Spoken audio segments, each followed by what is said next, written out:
Poyamba tipereke moni kwa abale, tipereke somoni kwa alongo. Ziko kwambiri. Ine ndi mbale wanu Chizumba, ndachokera ku area 36 monga ajaoyendetsa mwambo ananena. Ine ndi mmodzi mwa alaliki kumeneko ku area 36.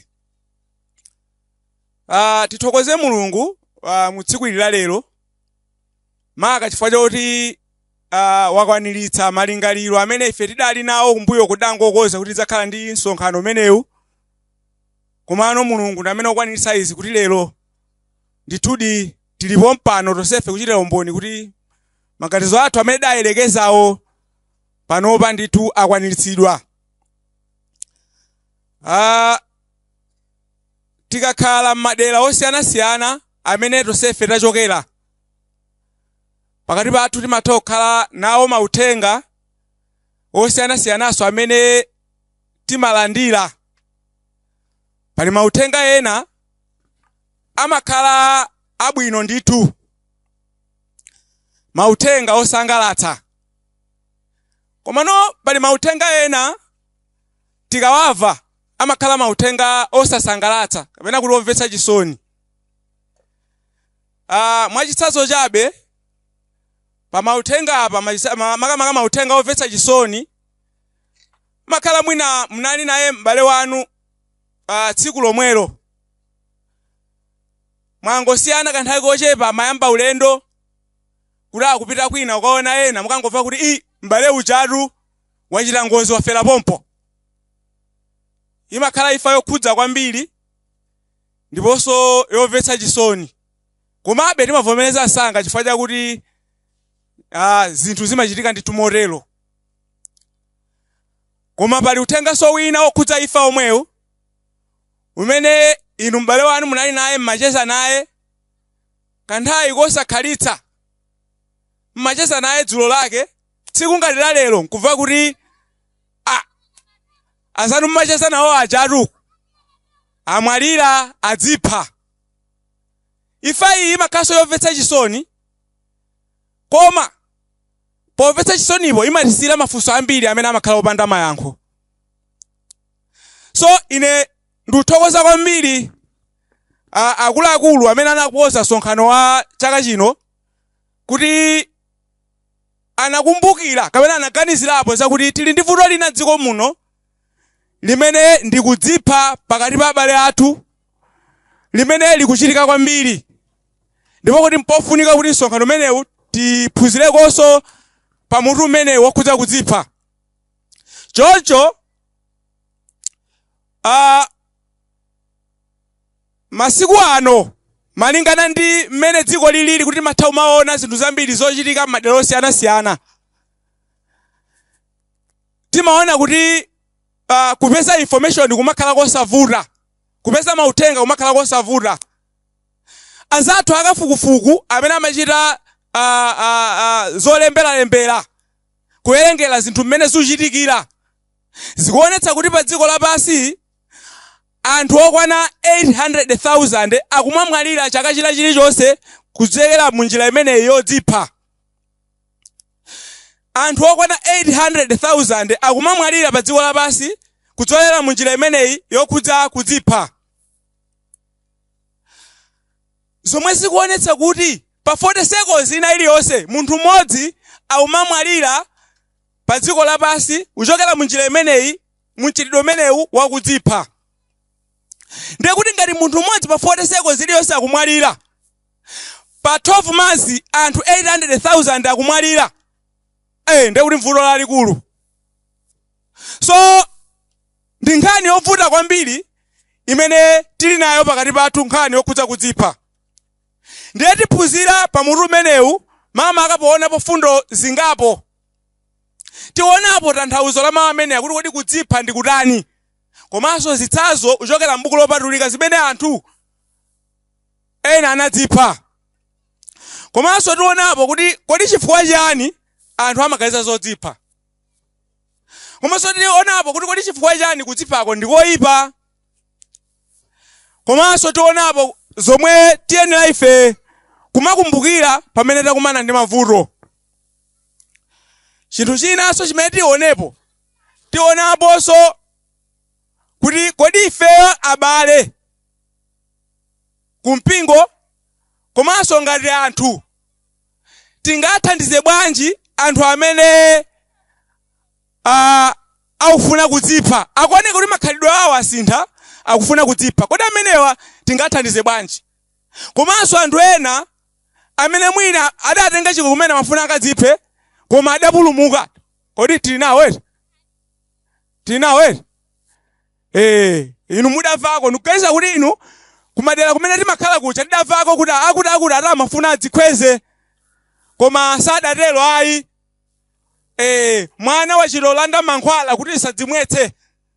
So anthu ngati amenewa tingathandize bwanji? Nde izi ndi zina zimene tionepo kwa nthawi yochepa imene atipatsa. Phunziro lathuli makamaka talitenga kuchokera pa buku la 1:10 verse ya 45. 1:10 verse 45 pamene tatenga phunziro lathuli. Kodi mawu akuti kudzipha amatanthauza chiyani? Akati kudzipha ndi kutani? Ndikukhulupirira kuti inu m'maderamu munamva ena mafumu kapena kandi apolisi kapena kandi aboma akunena kuti suicide. Mawu akuti kudzipha akuchokera ku chilankhulo chimenechi chimene chimangotchulidwa ndi ena onse kuti suicide. Tikamati suicide ndi mawu amene adachokera ku chilankhulo cha Chilatini.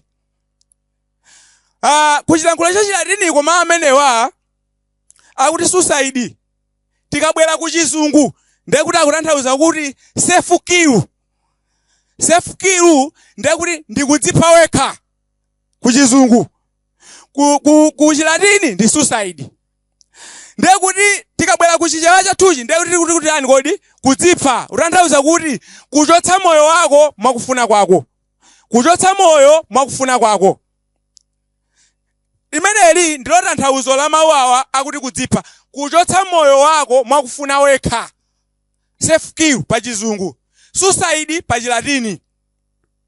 Choncho tikuona kuti vuto limene la kudzipha limene anthu amachotsa moyo wawo mwakufuna okha lalikulu kwambiri. Koma bale apa timvetsetsane. Pali kusiyana pakati pa kudzipha ndi kupereka moyo wako chifukwa cha ena. Pali kusiyana pakati pa kudzipha wekha kuchotsa moyo wako mwakufuna kwako ndi kupereka moyo wako chifukwa cha ena. Apa ndimafuna timvetsetsane. Tikamaona nkhani yokhudza self sacrifice pa Chizungu. Sacrifice pa Chizungu ndi kupereka moyo wako chifukwa cha kuti ena apulumuke. Monga taonani buku ili la Yohane 10 verse 18. Yohane 10 verse 18. Kuti mumvetsetse bwino pamene tikusiyanitsa motero. Yohane 10 verse 18. Pamene wina andichotserawo koma ndikuta yene ndekha. Ndinayo mphamvu yakutaya ndi mphamvu ndinayo yakutenganso. Lamulo ili ndinalandira kwa Atate wanga Petro. Basi imani pompo. Yesu Khristu apa pamene amakambapo za m'busa wabwino amene amataya moyo wake chifukwa cha nkhosa. Anakambapo fundo imeneyi yakuti iyeyo Yesu anavomera kupereka moyo wake chifukwa chakuti anthu apulumuke. Yesu Khristu popanda kupereka moyo wake dziko lapansi likanakhala mu mdima. Dziko lapansi likanakhala losowa chiyembekezo. Koma chifukwa chakuti Yesu Khristu anapereka moyo wake kuti anthu apulumutsidwe, ndiye kuti iyeyo anadzipereka. Sanadziphe ayi koma anadzipereka. Chisazo china chimene chilinso pa nkhani yomweyi tikamaona monga mmene amachitira asitikali a dziko lino la Malawi ka asitikali kandi ku Mozambiki. Ngati pali kusavana pakati pa dziko la Malawi ndi Mozambiki pa nkhani zokhudza kaya ndi malire, mukaona kuti asitikali a dziko la Malawi amapita ku dera lija kufuna kukateteza dziko. ndiye kuti kumene kuja ngati mukulimbana kuja msilikali ataphedwa, amene uja ndiye wafera dziko, wadzipereka moyo wake chifukwa kuti dziko likhale pa mtendere. Ndiye kuti uyu sanadziphe koma adzipereka. Monganso tikamaona m'buku lopatulika lomweli, tikaona pa 2 Korinto 11 verse 23, tiona kuti palinso nkhani ina imene Paulo amafotokoza zowawa zimene akumana nazo chifukwa cha utumiki. Utumiki umene tikunena ife ndi kulalikira uthenga wabwino kumene Paulo anali kuchita. Mukudziwa inu Paulo amayikidwa ndende kawirikawiri. Komanso inu mukudziwa kuti Paulo wakhala kumenyedwa. Ndipo anayankhulapo pena kuti mpaka kufuna kufa kumene. Ndiye kuti kudzipereka kumeneku ndi kudzipereka chifukwa cha uthenga wabwino. Alaliki zimenezi atha kumana nazo kuti akukalalikira ku dera lina limene ndikovuta kwambiri, Chikhristu sachifuna, atha kulandira zowawa zina zilizonse zimene ndikukumana nazo, mwinanso kapena kuphedwa umene. Kumeneku ndiye timati kudzipereka, si kudzipha ayi. Choncho apa ndimangofuna mumvetsetse pamene tikusiyanitsa pakati pa nkhani ya kuchotsa moyo wako mwakufuna kwako ndi kudzipereka. Ndiye tatiyeni mwachangu kwambiri tionepo zitsanzo m'buku lopatulika zimene anthu anadzipha okha, anthu anachotsa moyo wawo mwakufuna kwawo.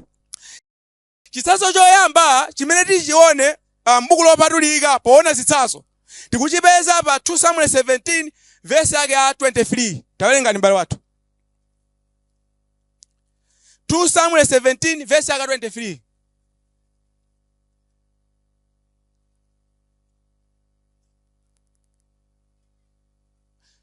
Samuel 17 verse yake 23. Mufulumilako.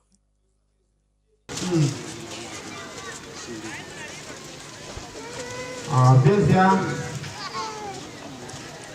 2 Samuel 17 verse 23. Verse ya 23. Ndipo Ahithofeli pakuona kuti sautsata uphungu wace anamanga bulu wace nanyamuka nanka kumudzi kwawo nakonza pabanja lace nadzipachika nafa nayikidwa m'manda a atate wace. Ziwa wambiri. Chitsanzo choyamba chimene tikuchiona m'buku lopatulika chosonyeza kuti anthu amatha kukwanitsa kuchotsa moyo wawo mwakufuna kwawo. Tikuchiona pa buku limene la 2 Samuel 17 verse 23. Ahithofeli adali mlangizi wa Abisalomu komanso Davide. Ndiye tikuona kuti anthu amene amalangizawo chifukwa chakuti sanamvere uphungu wake umene adawalangiza. Iyeyo chifukwa cha mkwiyo wokuti anthu amene ndimawalangiza sanandimvere, anaganiza zotani kodi? Zodzipha.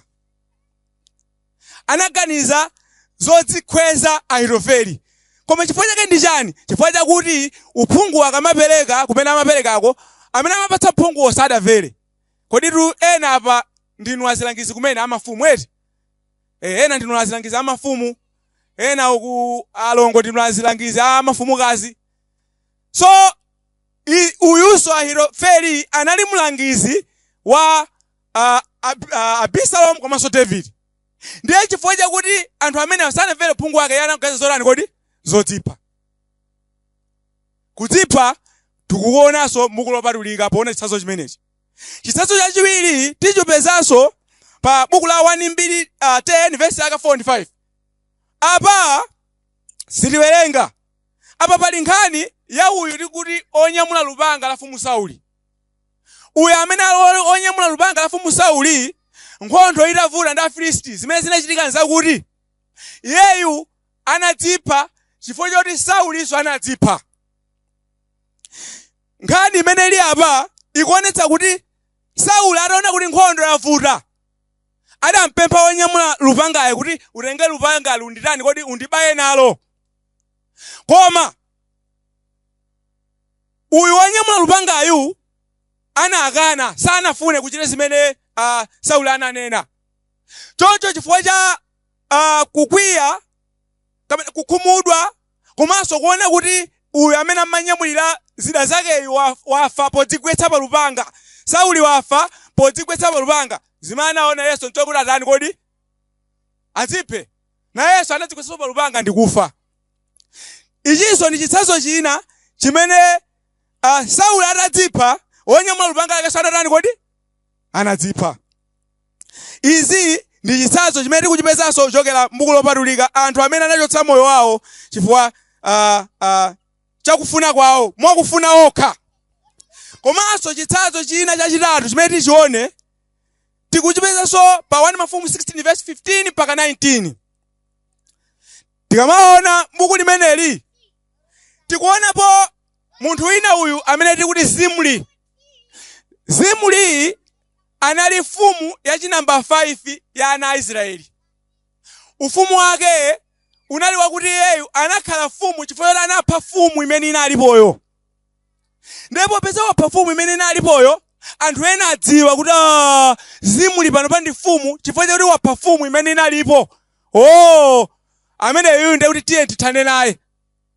Ataona kuti apapa ndiye kuti inaweza ndidera, anangochoka kupita ku nyumba yake ya ufumuwo ndi kuyatsa moto ndi kufera momwemo. Ndiye tikuona kuti uyunso Zimri anadzipha chifukwa chakuti amaopa pa zimene iye anachita. Amaopa chifukwa cha tchimo limene iye anachita. Nkhani imeneyi ili pa 1 Mafumu 16 verse yake ya 15 mpaka 19. Choncho ichinso ndi chitsanzo china chachitatu kuchokera m'buku lopatulika chimene tikuchiona.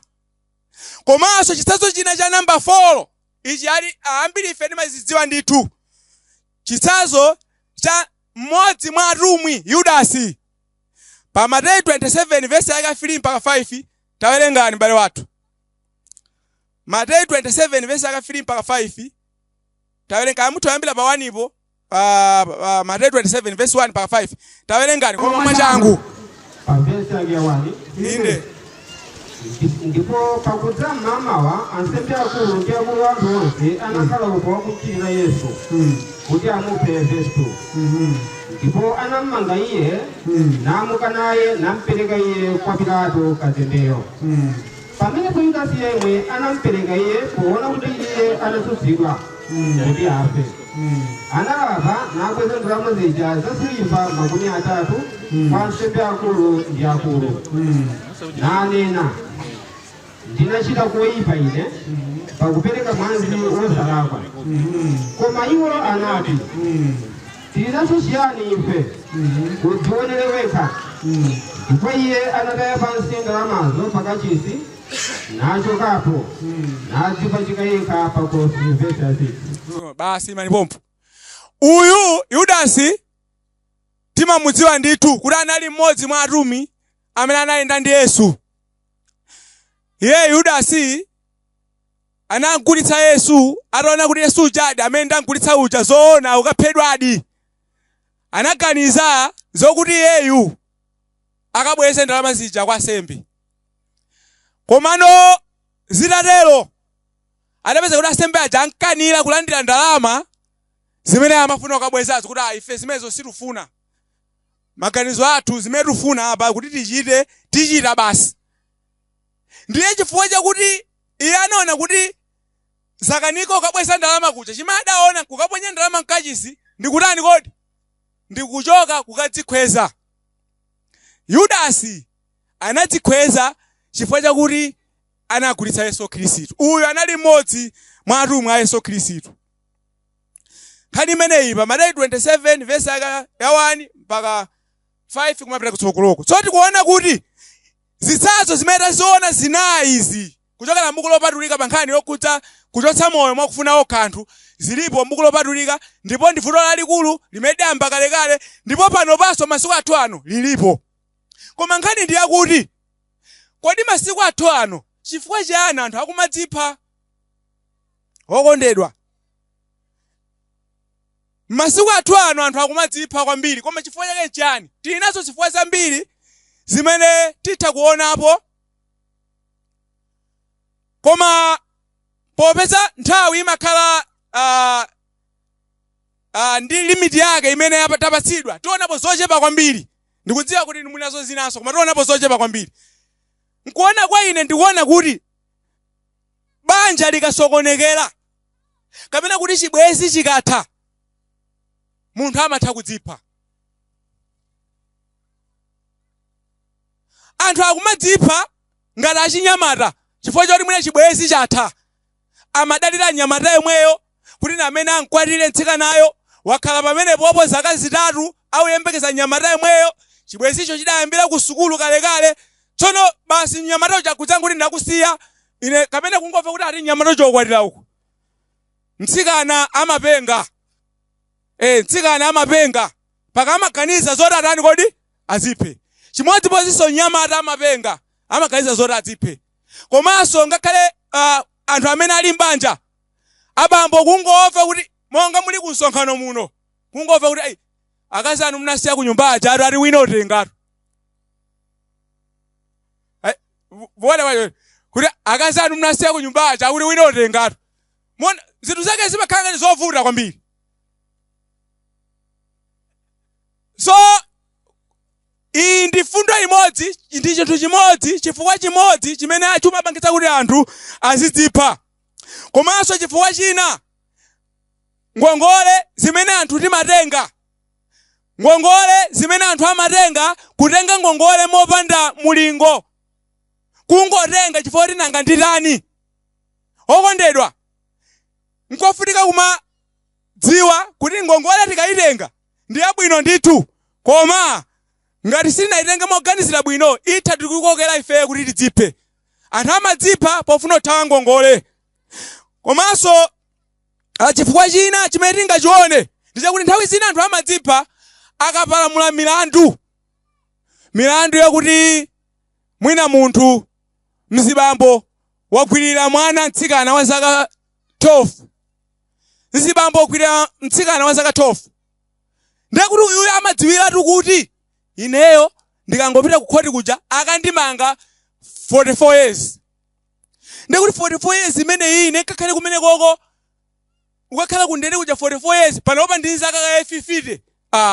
Si basi apazathakale mene. Kodi mukuyipetsa nkhani?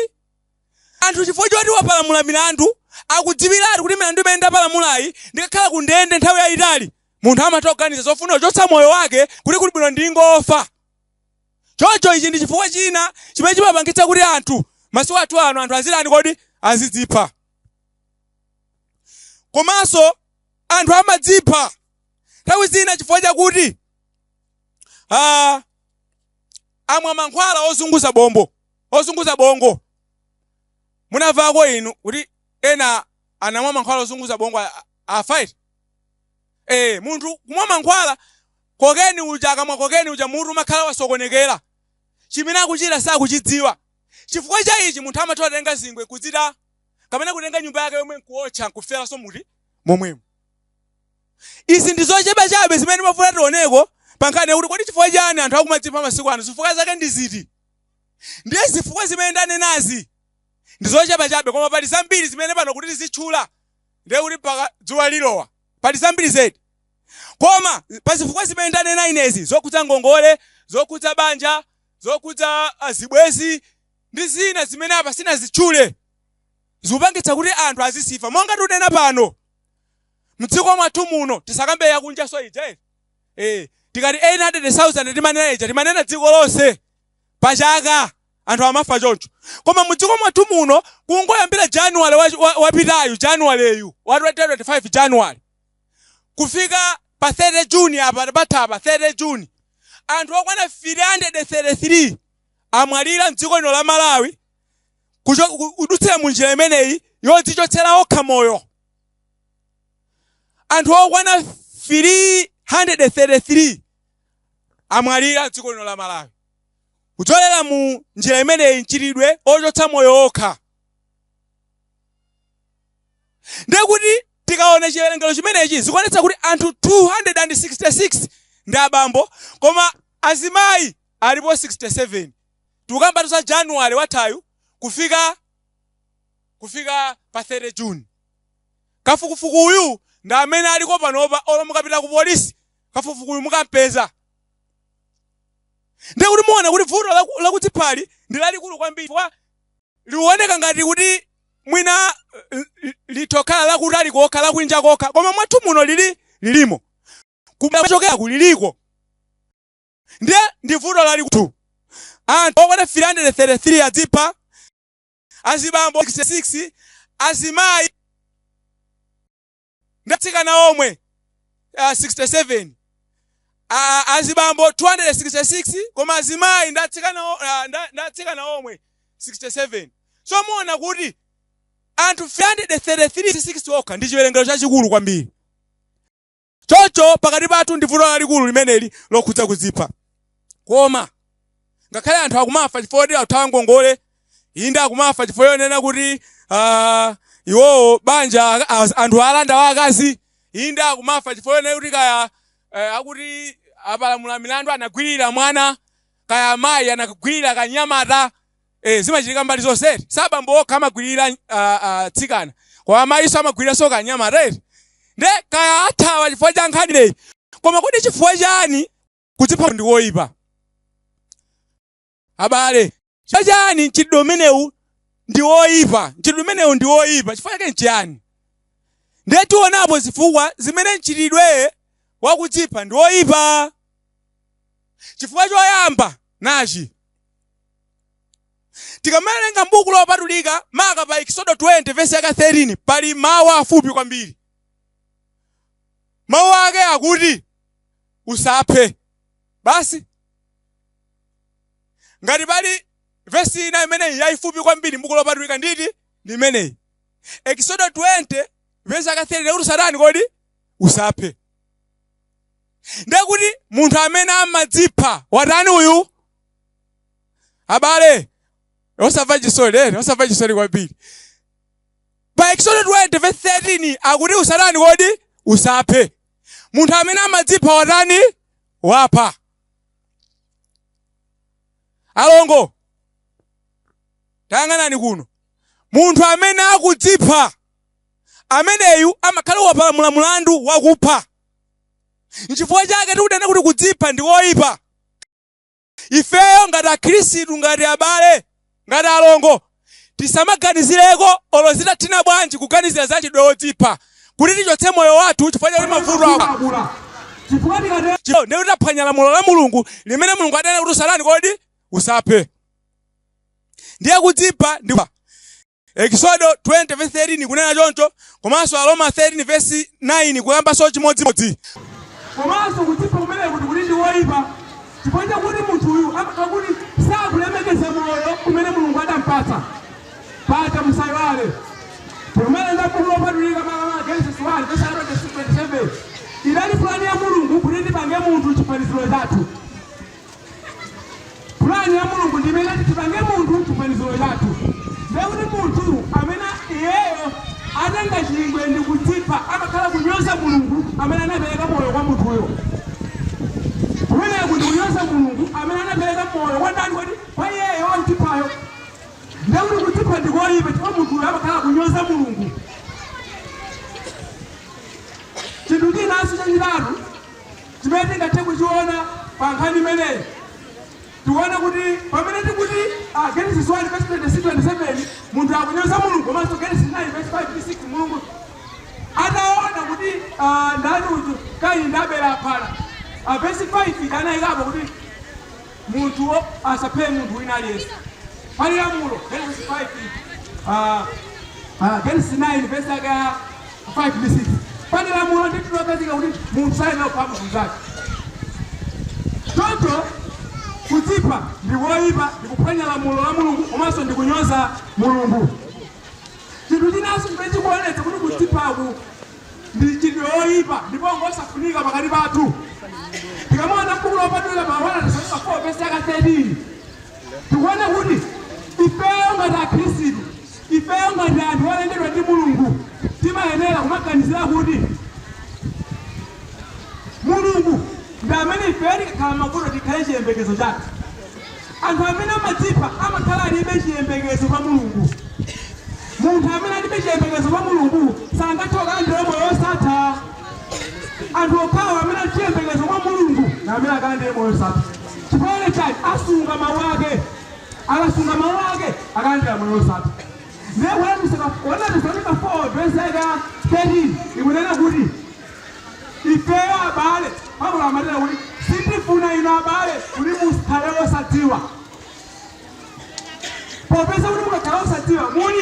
mopanda chiyembekezo mutakulira mopanda chiyembekezo ngaife abale anthu amene timakhala ndi chiyembekezo kuti Khristu anafa anauka ndipo kuti ifenso ngakhale tikakhala dziko lapansi tikakhala ndi moyo mwa Mulungu kudzera mwa Khristu Yesu.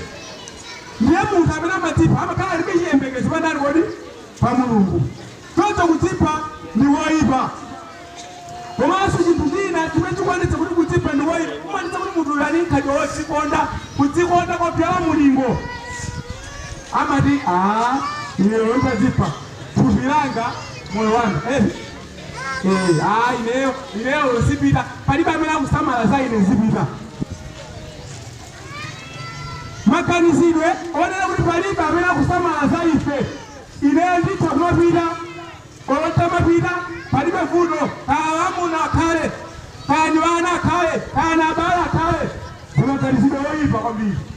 Uku ndi kudzikonda kwina koyipa. Choncho pafunika ife tidziwe kuti kudziphako ndi koyipa chifukwa Mulungu safuna anthu akhale olere. Mulungu safuna anthu amene amadzikonda moyipa. Choncho tawerenga ndi palo athu kukwira 1 Filipi 16:17 1 Filipi 16:17 kawenanso 1 9 verse 1 6 verse 19-20 1 6 verse 19-20 kabena kalimuka verse mwanangu 1 Filipi verse 16-17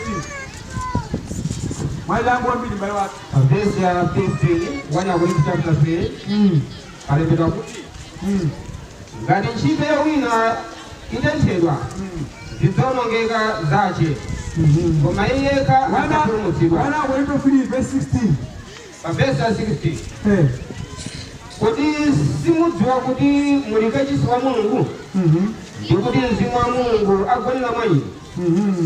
Ngati wina awononga kachisi wa Mulungu ameneyo Mulungu adzamuwononga. Anthu amene amadzipha amakhala kuwononga kachisi wa Mulungu amene thupi latuli limene adipatsa Mulungu kuti Mzimu wa Mulungu amagona mandani kodi mwa ife. Ndiye kudzipha ndi koyipa chifukwa yense amene awononga kachisi wa Mulungu Mulungu adzalani kodi adzamuwononga. Choncho kudzipha ndi koyipa kwambiri. Komano tatiye tione zomwe tiyenera kukumbukira tikakhala mavuto. Kodi tikakhala mavuto osiyanasiyana amene amapangitsa kuti anthu azidzipha tuyenera kukumbukira chani? Chinthu choyamba chimene tiyenera kukumbukira poona buku la Yobu 14 verse 1 akuti munthu wobadwa ndi mkazi mwa masiku owerengeka nakhuna mavuto. Munthu wobadwa mwa mkazi mwa masiku owerengeka nakhuna mavuto. Ndakuti moyo wathu ife tiyenera kumadziwa kuti ifeyo pamene ndi moyo mavuto osali panyani kodi pambalipa. Tikakhala mavuto tikuona ngati kuti mavuto akhalapo nthawi yonse ayi. Mavuto amakhala ndi nthawi amakhalapo ndi kuchoka. Choncho mpofunika kuti tizikumbukira pamene tikukumana mavuto tili mavuto tizikumbukira kuti mavuto alipo kwa kanthawi kochepa nthawi nayo satani kodi atha. Tikakhala ndi malingaliro ameneyo ndiye kuti sitingakhale ndi mganizo la kudzipha. Komanso tikaona m'buku lomwe la Yobu yemweyo Yobu 2 verse 9-10 tiona kuti mkazi wa Yobu ataona kuti Yobu akuzunzika ndi zilonda zimene anali nazo akuti adamuwuza Yobu kuti kodi uwumirirabe ukhala wangwiro tukwana Mulungu tani kodi ufe. Yobu amaganiza ngati mmene anthu amene amachotsa moyo wawo mukufuna kwawo amaganizira. Amaganiza kuti akakhala mavuto njira yabwino ndi kuchotsa moyo wawo kuti afe. Koma Yobu anati verse 10 kodi ukulankhula ngati mkazi wopusa bwanji? Kodi tidzalandira zabwino zokhazokha kwa Mulungu osalandiranso zoyipa? Mukuona yankho limene anayankha Yobu? Ifeyo tikakhala ndi maganizo okuti tikakhala mavuto Mulungu ali nafebe ndipo kuti mavuto atha sitingakhale ndi maganizo oti ife tidzimangirire ayi. Choncho abale anga kudzimangirira ndi vuto lalikulu kwambiri komanso ndi koyipa komanso kuti pamene ife tili mavuto tizikumbukira kuti mavuto amene alipo lero koma mavuto tidzakhala kuti palibe. nthawi zina mavuto amakhalapo ngati mmene tikuneneramu, koma chimene chimachitika nchakuti kuti ufunse ena kuti kodi koma ineni mavuto ako kuti iwe ufotokoze mavuto ako kwa ena aja akatakuuze ako iwe umaonanso kuti koma ine mavuto ndilibe. Nzoona alongo ndizoona tunena zedi. Mavuto ako iwe kuwafotokoza umfotokozera nzako, koma iye akambonena ake iwe nkuti sisi basi ine mavuto ndilibe. Ndiye tikakhala mavuto tizidziwa kuti popeza tili ndi moyo mavuto tikhala nawo ndithu, komanso mavuto amene alipo akhalapo kanthawi kochepa, nthawi ina iliyonse atha mavutowo. Ndiye tizikumbukira kuti pamene tili mavuto alipo kwa kanthawi kochepa, komanso alipo mavuto chifukwa kuti moyo umene tili nawo ndithu ndi wa mavuto ndithu, sitingakhale opanda mavuto ayi. Komanso chinthu china chimene tiyenera kukumbukira tikakhala mavuto ndi chakuti munthu amatha kukhala mumtendere komanso mwina wapena osakhalanso mumtendere. Tikamuona m'buku la Afilipi 4 verse 12, Paulo anakambapo nkhani yakuti iye anadziwa kupeza zambiri komanso anadziwa kupeza mochepa, kapena kuti anadziwa kukhala moyo wosauka komanso anadziwa anakhalapo moyo wabwino. Zimene zikuonetsera kuti pa umunthu wa moyo mmene umayendera umayenda mukuti pena zinthu zikhala bwino, pena zinthu osakhala bwino, pena zinthu zikhala bwino, pena banja mukangana, koma pena m'banja muja simkangana mmakhala bwino. Palibe munthu amene angane kuti banja lathu ife chitengeraneni timangokangana daily. Pena mutha kusemphana zinthu zina, pena upezeka kuti zinthu zakhala bwino. Ndi mmene moyo umayendera. Choncho tikakhala ndi kuzindikira kuti ifeyo popeza takumana ndi mavuto awa, ndiye kuti mavuto amene wawa tiye tialole akhale choncho, tipilire mzimene muchisautso chimenechi, sitingakhale ndi maganizo ofuna kuti zimanga. Ndali kwafuna koma kumbukira nyengo zonse kuti lero titokhala nacho chuma, koma mwina masi sidzakhala nacho. Tikakhala nyengo zonsezi sitiganizira zoti tichotse moyo wathu makufuna kwathu. Komanso chinthu china chimene tiyenera kukumbukira pamene tili mavuto ndi chakuti chimene chabweretsa mavutowa ndi chani? Chimene chabweretsa mavuto amenewa ndi chani? Chimene tithoma kumbukira, chimene tizikumbukira chakuti kodi chimene chatigwetsa imwe izizi ndi chani? Tikamanenga m'buku la Oweruza 6 verse 1, akuti ana a Israeli atachimwira Mulungu anapereka kwa Midiani kuti achite nawo, kuti awazunze. Koma mukawerenga verse 13 ya Oweruza yomweyi, muona kuti Gideon amadandaula kwa Mulungu kunena kuti inu Mulungu, ifeyo ndipo tazunzika kwambiri, anthu akutizunza. Kodi inu munena kuti Mulungu wamphamvuyo amene anatulutsa makolo athu mu Igupto mutali podi? Adali kukayika, koma osakumbukira kuti kodi chifukwa chani ali m'mavuto amenewo. Choncho tamvani zimene Gideon amanena m'buku la Oweruza 6 verse 13 yokhaya. Olo Mungu awerenga verse 1 iyo, nkudumpha mukawerenge 13 fati tilibe nthawi.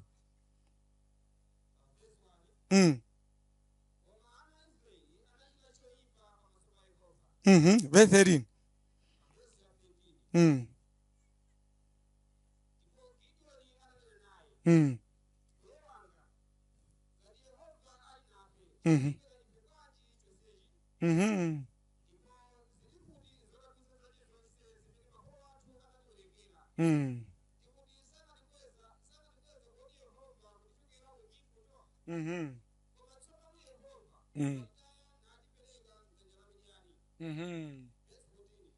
Basi mukuona kuti Gideon amadandaula kuti Mulungu apereka m'manja mwa Midiani, koma sakambapo kuti kodi chifukwa chani anapereka. Ndakuti pamene ife tili mavuto osiyanasiyana, tate tizikumbukira chimene chatibweretsa mavuto amene alipo. Tikakumbukira gwelo la chimene chatigwetsa mavuto, ndakuti pamawa tidzapewa kuchitanso zinthu ngati zomwezo kuti tingakumanenso ndi mavuto omwewo. Ndi njira yokhayo imene ingatithandize kuti tikakhala mavuto kumakumbukira kodi kuti ineni gwe mvuto ili chachititsani chani. Zimenezo zitothandizira kuti ifeyo moyo wathu ukhale wabwino. Koma chinthu chachikulu chimene tingachinene nchakuti ngakhale tipsinjike kuti kaya tapalamula milanduyo tufuna tithawe, kaya pali inde ena atitanda wakazi kamene atitanda amuna, kaya pali mwina m'bale wathu wamwalira mwadzidzidzi kapena makolo athu amwalira mwadzidzidzi paja ena amadzimanga amadzipha chifukwa mwina abambo awo amwalira bambo awo kungomwalira kuti ndikhala ndani basi mnyamataso nkukadzipha kapena amayi amwalira mtsikana nkukadzipha zinthu zosiyana kapena waamuna amwalira mulongo kukadzipha kapena wakazi amwalira m'bale kukadzipha ziwe zimachitika ndati kakhala mavuto osewa nchifukwa Paulo anamangirira nkhani imeneyi tikamawerenga Roma 8:35 ari kodi chidzatisiyanitsa ndi chani chidzatilekanitsa ndi chani ifeyo ndi chikondi cha Mulungu. Roma 8:35 kuyankhula choncho chidzatilekanitsa ndi chani ife ndi chikondi cha Mulungu. Kodi kapena nsautso kodi njala mavuto zosiyana ndi chani chidzatilekanitsa ndi chikondi cha Mulungu. Ndiye kofunika kuti pamene tili mavuto tikhale ni muchiyembekezo ndi Mulungu.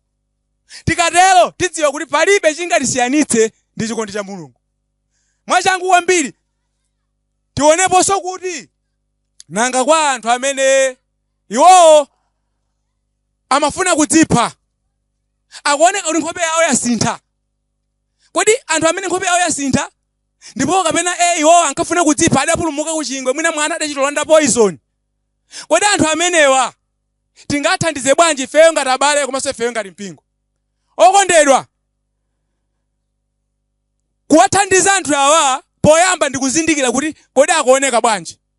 Nthawi zina monga ana alemba mayeso nthawi yapitayi mwezi wathawu ana amalemba mayeso. Nthawi zina anthu amadzimanga chifukwa kuti analemba mayeso aja alakwa akatuluka. Ndiye ngati mwana analemba mayeso tsono mayeso aja atuluka koma mudziwa kuti walakwa ndiye wangokhala kuchipinda alikhuma. Tikaona zimenezi ifeyo ngati makolo tikhale naye pafupi. Tikakhala naye pafupi timulangize timuthunzitse mtima kuti ayi mayeso mwalakwa ayi zotheka atwisi mene mwalakwa munthu opita so kusukulu mukalemba mukatani kodi mukakhoza. Ndiye kuti popeza tamuthandiza tagawana naye maganizo sapitirira ndi kukhumudwa kuja mpaka kukadzinyonga ayi. Koma tikalekerera mpamene munthu amatani kodi amadzipha. Komanso nthawi zina zimene timanenazi kuti mwina mzimayi waamuna amwalira. Ndiye ngati waamuna amwalira mzimayi uja amakhala ndi chisoni chachikulu amakhala khuma. Ifeyo amene tili around yeyo amene tamuzungulira ndi bwino kumapita kumene kuja kukayankhula naye kukamulimbikitsa kukamuchezetsa kummasulira kuti ifa ilipo tonsefe akuti munthu wobadwa ndi mkazi koma sikowerengeka ndithu akatero nthawi ina akutani kodi akupita kumanda. Tsono tikamamulimbikitsa motero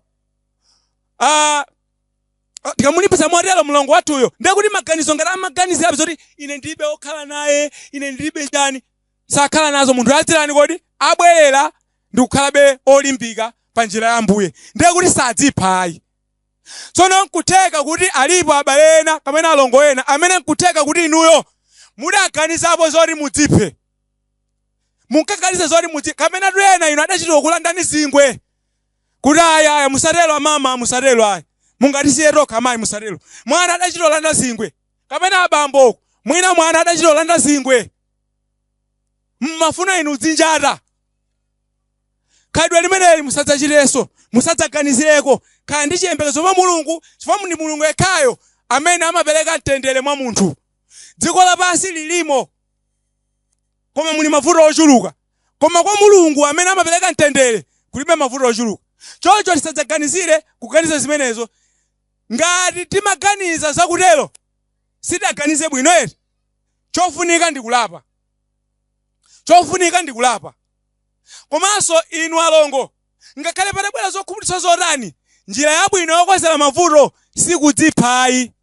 Njira yabwino yokozera mavuto ndi kukambirana ndi oyenera. Njira yabwino yokozera mavuto ngati njala yavuta sumapita kwa neba kodi kuti neba kati uliko nkafa kaphala patseko. Njira yabwino nkutero kusiyana ndi kuchotsa moyo mukachotsa moyo mwachimwira Mulungu simukalandiranso moyo wosatha. Onse amene adzipha okha sakalandira moyo wosatha. Tsono nkutheka kuti mwina alipo ena amene pamene ife tikuphunzitsa zoti anthu akumadzipha kunjaku chifukwa chakusadziwa kuti kudzipha konkoyipa. Alipo ena amene mwina olo mu mpingo wa Khristu wopulumutsa sadalowe. Abale anga ini ndi nthawi yabwino yakuti pamene tiyitane m'bale wathu adzayimbe nyimbo kuno inuyo mubwere kuti muyanjane ndi mulungu. Njira yoyanjana ndi mulungu ndikuti monga ife tikubakamba nkhani ya Kudzipha, tikunena kuti anthu akhale chiyembekezo pa mulungu. Anthu amene sadalowe mwa mulungu, sadakhale chiyembekezo pa mulungu, sadabatizidwe, sangathe kukhala chiyembekezo pa mulungu.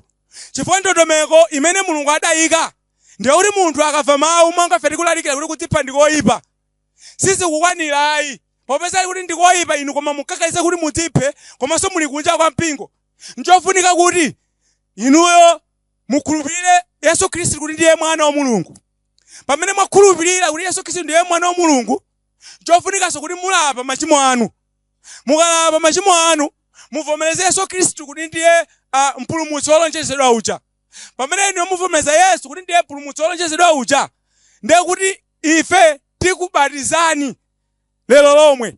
Mukabatizidwa mukhala ndi chiyembekezo mwa mulungu. Chifukwa anthu amene amakhala chiyembekezo mwa mulungu ndi akhristu okha. Munthu amene sadalowe mu mpingo wa Khristu sangathe kukhala chiyembekezo mwa mulungu. Komanso nkuteka kuti pali ena inuyo mdachititsa manyazi mpingo, ndipo kuti simudalape kwanuko, koma inuyo amuna anu kapena kuti akazi anu adachitolanda vingwe m'manja, munkafune kudzinyonga inuyo. Inunso nkofunika kuti mulape. Abale anu aja akuganizabe za inu kuti koma wawo adafuna kudzinyonga, mwana adachitolanda zingwe. Moti zoona mu mpingo muno tizikhala ndi anthu ofuna kudzinjata, anthu akudandaula abale anu. Chifukwa cha iso inunso ndi oyenera kuti inunso mulape. Chifukwa mulungu amakonda kwambiri anthu amene akachita choyipa azibwerera kuti ayanjane ndi mulungu. Koma tikakhalabe kufuna kuti machimo tizifutsa ngati futsa okuti tidzadya mokutobala, mapeto ake tikalandiraso chani kodi? Jahena. Iyi ndi nthawi yabwino imene abale komanso alongo mufike kutsogolo kuno kuti nonse amene muti zothadwetsa zosiyanasiyana mufike kuti pamene mbale athu akuimba nyimbo tikulandireni. Izi ndi zimene timati tiphunzirepo lero nkhani yokhudza Kudzipha. Taphunzirapo chani? Taonapo tanthauzo la kuti Kudzipha ndi chani, komanso zitsanzo m'buku lopatulika za anthu amene anadzipha, komanso zifukwa zimene anthu akumadziphera taona, komanso taonapo kuti chifukwa chani Kudziphako ndi koyipa, komanso timaonapo zimene tiyenera ife kukumbukira tikakhala mavuto amene amapangitsa kuti munthu adziphe. Chinthu chomalizira timaonanso kuti kodi anthu amene adadzipha apulumuka chifukwa choti mwana walanda chingwe kapena walanda poison, tingathandize bwanji? Uphungu mwachangu osachedwetsa. Mwana akukhala kuchipinda sakudya, inu basi munkokhala kuti basi awatu akudadala kwa mayeso angokhala kunde basi mukapeza mawa ali mwamba kamwa chilimo ali mutengo ka. Uphungu mwachangu ndi zimene tinaonapo mphunziro lathuli. Iwo amene afune kuti alape nthawi yawo ndi nthawi imeneyi kuti ayanjane ndi mulungu. Mulungu wamkulu ndi wamphamvu akudalitseni inu nonse komanso adalitse ine lero nthawi zonse. Amen.